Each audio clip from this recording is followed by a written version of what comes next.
Flitwick Manor was built in 1632 by Edward Blowfield. It stands isolated and alone amidst the countryside and woodland of Bedfordshire, neighboured by Flitwick and Woburn. The manor has passed through many hands and had a slew of different owners, until in 1789 it came under the ownership of a London barrister called George Brooks, where it remained with his family for over 145 years until the family name died out in the early 1900s. In the 1990s, the manor was taken over by Menzies and converted into the country hotel it is to this very day. And it is with the renovations during this transition that many chilling events began to occur. Guests and staff of the hotel alike have heard the sounds of feet following them around the manor halls, only to find themselves alone when investigated, but with the faint smell of roses hanging in the air. Voices have been heard whispering down the corridors and through walls, voices that seem to come from nowhere. Witnesses have also spoke of an unshakable feeling of being watched for no apparent reason, and of lights being switched on and off of their own accord. Perhaps more chilling are the appearances of the ghostly apparition of an old woman dressed in a long Victorian dress, a small white cap atop her head.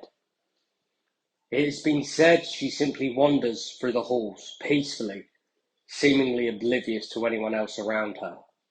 But upon closer inspection, witnesses have also reported her face to be contorted in rage, and her steps are rushed and angry. She always disappears into thin air not long after these appearances. She's also been seen from the outside in the manor grounds, peering out of windows from behind curtains. And more alarmingly, guests have woken with that feeling of being watched, to find her gazing down at them from the foot of their beds as they sleep in their rooms.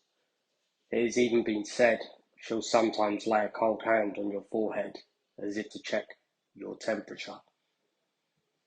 Who is this phantom woman?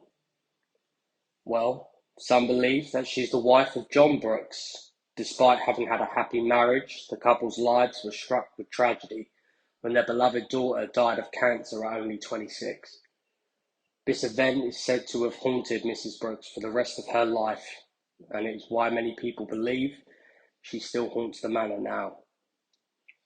There is, however, another theory, that the ghostly apparition is a former housekeeper, a housekeeper who is said to have been ousted from the property after trying to poison one of the owners.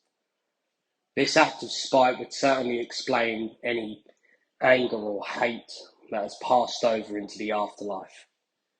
It would also explain why the appearances intensified after the discovery of a hidden attic room during the renovations in the 90s.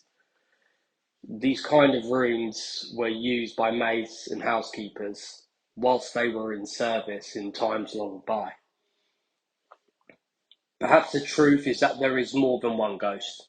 After all, Flitwick Manor has a long history, and who's to say any of its former owners or their staff do not still reside there in death? Maybe it would be best for the listener to find out. Go to Flitwick Manor and enjoy the gardens, the surrounding countryside and its neighbouring villages. Who knows? Maybe one night you'll feel that unshakable feeling that you're being watched, and wake in your bed to see an old lady with white hair, still and silent, watching you as you sleep.